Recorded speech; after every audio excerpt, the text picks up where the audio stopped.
अगर संज्ञान नहीं लिया जाएगा तो बहुत बड़े लेवल पर लड़कियों का आंदोलन होगा। तो मिसाइल वाला भी आंदोलन कहीं ना कहीं होगा। लेकिन आप अपने अधिकार के लिए खुद आइए। जब सावित्रीबाई फुले ने अपने अधिकार के लिए महिला शिक्षा के लिए खुद मतलब पढ़ाने जाती थी, तो कहीं ना कहीं उनको समाज की यातनाएं झेलनी पड़ी थी। नमस्कार, मैं दीक्षा और आप देख रहे हैं क्या कहती है पब्लिक। देखिए, बिहार में हमारे नीतीश कुमार जो मुख्यमंत्री है हमेशा महिला सशक्तिकरण की बात करते हैं, कहीं ना कहीं महिलाओं को आगे बढ़ाने की बात करते हैं। लगातार वो सभा में या सत्र में यही कहते हैं कि हमने महिलाओं के लिए काफी कुछ किया और काफी कुछ कर रहे हैं। लेकिन उसके बाद भी राजधानी पटना के गर्दनी बाग धरना स्थल पर कुछ दिन से जो लड़कियां हैं वो बिहार पुलिस कांस्टेबल की जो लड़कियां थी वो परीक्षा देने के बाद फिजिकल निकालने के बाद हाइट को लेकर आंदोलन कर रही थी। तो जो लड़कियां है वो 152 सेंटीमीटर की हाइट की मांग कर रही थी, जो कि अभी 155 सेंटीमीटर पे लड़कियों का सिलेक्शन होता है। लेकिन उसके आंदोलन करने के बाद भी सरकार ने उनकी एक नहीं मानी और अभी भी छात्राएं जो है इधर से उधर भटक रही है। हमारे साथ स्टूडेंट लीडर खुशबू पाठक जी है, क्या कहती है इन सब बातों पर, और आगे बड़ा आंदोलन होगा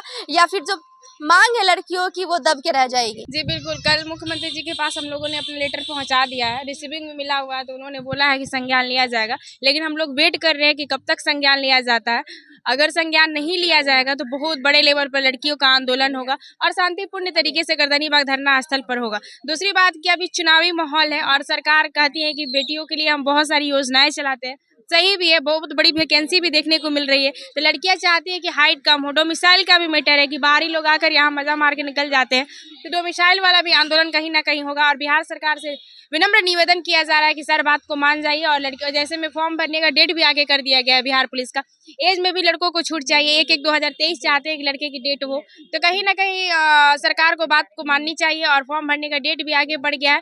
तो हम सभी से यही कहना चाहेंगे जो भी आपके माध्यम से वीडियो देखते हैं कि सिर्फ कमेंट ना करिए। जब आंदोलन की तिथि निर्धारित होगी तो हमें लगता है कि 22 तारीख को आंदोलन होगी, तो सभी को अपनी भूमिका निभानी चाहिए और बड़े लेवल पर आंदोलन होगा। क्योंकि देखिए 22 तारीख को आंदोलन होने वाला है। इससे पहले भी आंदोलन हुआ था लेकिन लड़कियां देखने को नहीं मिली थी। कितनी लड़कियां लगभग होगी आंदोलन में शामिल होने वाली, कितनी लड़कियां? क्योंकि अभी आंदोलन का आह्वान नहीं किया गया, जो कि जब भी बात हो रहा है सिर्फ बैठक हो रहा है कि ऐसे बात को अपने सरकार के थ्रू पहुंचाने की कोशिश की जाए। लेकिन लड़कियां उतनी एक्टिव नहीं हो पाती है क्योंकि उनके साथ बहुत सारी समस्याओं का सामना करना पड़ता है, घर वाले, समाज, बहुत सारी चीजों को देखना पड़ता है। लेकिन आप अपने अधिकार के लिए खुद आइए। जब सावित्रीबाई फुले ने अपने अधिकार के लिए महिला शिक्षा के लिए खुद मतलब पढ़ाने जाती थी, तो कहीं ना कहीं उनको समाज की यातनाएं झेलनी पड़ी थी। तो आप भी अगर बिहार पुलिस में जाना चाहती है, पुलिस बनना चाहती है, दरोगा बनना चाहती है, चाहती है कि एकदम नॉर्मल तरीके से कोई और आंदोलन कर दे, कोई और एज घटा दे, कोई और हाइट घटा दे और शांतिपूर्ण तरीके से हमें सब कुछ मिल जाए, तो पड़ोसा हुआ कुछ नहीं मिलता। अपने अधिकार के लिए खुद लड़ना पड़ता है।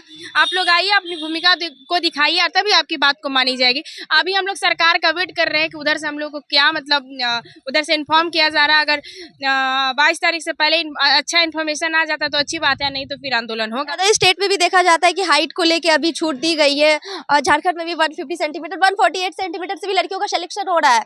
लेकिन बिहार में भी अगर लड़कियों की ऐसी मांग है तो कोई नाजायज मांग नहीं है, मांग सही है। एक तरीके से सरकार को सुननी और समझनी चाहिए। जी बिल्कुल, झारखंड में हो गया, उत्तर प्रदेश में हो गया, वेस्ट बंगाल में हो गया, इन सभी राज्यों में लड़कियों की हाइट 148 और 152 सेंटीमीटर है। तो बिहार में कोई बड़ी मांग नहीं की जा रही, इसमें कोई सरकार का पैसा नहीं लग रहा है, बस अभ्यर्थियों की मांग। और दूसरी बात की जिसको हम वोट देते हैं, जिसके हम वोटर हैं, हम लोग कहीं ना कहीं उनसे अपनी अपेक्षा रखते हैं कि सरकार हमारी बात को सुनेगी, तभी तो हम अपनी मांग को रख रहे हैं। और सरकार ने खुद 2020 में बोला था कि इस पे संज्ञान लिया जाएगा, तो अब समय है कि सर संज्ञान ले लीजिए। मेरा नाम विकास कुमार है। मेरा कहने का मतलब है कि बिहार पिछड़ा राज्य नहीं, बहुत पिछड़ा राज्य है। मतलब इसकी वजह से है, क्या लगता है आपको? पहले तो ये बताइए। हमको इसलिए लग रहा है कि मतलब कि जो दूसरे स्टेट में होता है देखा देखी हमारे यहाँ होता है, अपने से कोई नियम उठाता देखा देखी होता है या काफी पीछे होता है? मतलब कि देखा देखी मतलब कि वो किया उसके बहुत पीछा होता है। मतलब कि पहले वो कर दिया, उसके 2-4 साल बाद 5 साल बाद किया वो, तो तब क्या होगा? मतलब कि बहुत लोगों का एज निकल गया, किसी का एथी निकल गया, किसी का वो निकल गया।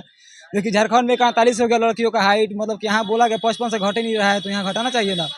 यूपी में मतलब एग्जाम हो रहा है तो वहाँ बच्चों का जो एग्जाम दिए कार्बन कॉपी साथ ही मिल जाता है। हमारे बिहार में कार्बन कॉपी नहीं मिलता है। बाहर आए तो यहाँ रिजल्ट आएगा 66 नंबर पे, 65 नंबर पे, और हम 70 मार्क हमारा रिजल्ट नहीं है। क्यों नहीं है? अगर हमारे पास रहता तो हम जाकर दिखाते ना कि हाँ हमारा है नहीं है।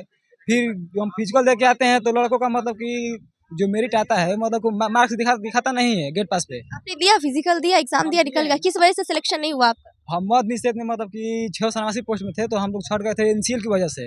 एनसीएल प्रॉब्लम था, उसी में छट गए। मतलब कि हम लोग में NCLT से मांगा कि मतलब पुराना लाइए, पहले से कोई थी नोटिफिकेशन नहीं दिया, मतलब कि कुछ बताया नहीं और छांट दिया। फिर उसके बाद बिहार पुलिस 1391 पद आया, तो मतलब कि उसमें लड़का लोग आंदोलन किया, खुशबू पाठक थी, वो आंदोलन किया NCLT के 3 मीटर, बोला कि नहीं अब नए वालों को भी लिया जाएगा। मतलब कि पूरा आंदोलन होने के बाद पूरा धारना फाना मतलब बहुत चला यहाँ पे, यहीं पे चला था। तो इसी बात सरकार सुनती है, लेकिन बहुत देर से सुनती है, मतलब उसको साफ सुथरा कराते तो और अच्छा होता हम लोगों के लिए। एज रिलैक्सेशन को लेके भी कोई मुद्दा है वो? हाँ बिल्कुल, एज रिलेशन के लेकर भी मुद्दा है। उम्र के मतलब ये एज की हाइट के साथ साथ एज में भी छूट चाहिए कि और सरकार। आपने फिजिकल दिया, एग्जाम दिया, हाँ पिछले बार सिलेक्शन नहीं हुआ, किस कारण इस से? वजह से, क्योंकि हम लोग का फिजिकल स्टार्ट हुआ था 2-3 दिन बाद ही मेरा फिजिकल था, तो उसमें सिलेक्शन नहीं हो पाया। इस वजह से नहीं हुआ, मतलब रनिंग नहीं निकल पाया क्योंकि हम लोग को टाइम ही नहीं मिला। टाइम नहीं मिला। रिजल्ट के जस्ट 5-6 दिन बाद मेरा ये फिजिकल था। हाँ, और इस बार फॉर्म निकला है तो इसमें एज ही नहीं है, तो सरकार वैसे ये क्या कहते हैं 1/8/2023 से एज को लिया गया है, लेकिन हम लोग का मांग है कि 1/21 हो, बस 8 महीने का छूट चाहिए हम लोग को, और ताकि जो भी फॉर्म। क्या आंदोलन होने वाला है ये बताइए कि क्या होने वाला है? आंदोलन होगा। हम लोग वैसे भी सारे स्टूडेंट और फिर खुशबुदी सब लोग कल CM ऑफिस गए थे, वहाँ पे हम लोग अपना जो भी मांग था उसको CM ऑफिस में जमा किए, और उधर से हम लोग का रिसीविंग भी मिला, तो उसका इंतजार भी कर रहे हैं कि आगे उसका क्या रिएक्शन आता है। बाकी फिर 22 को हम सब लोग मिल के एक साथ एक बार लास्ट ट्राई करेंगे, अगर कुछ अच्छा हो जाए तो सारे स्टूडेंट के लिए अच्छा होगा। ये आंदोलन होगा बहुत बड़ा। बिल्कुल आंदोलन होगा, और उस दिन स्टूडेंट भी बहुत सारे आएंगे, क्योंकि 2-3 दिन से सिर्फ बैठक ही चल रहा है कि किस दिन आंदोलन का डेट रखा जाए।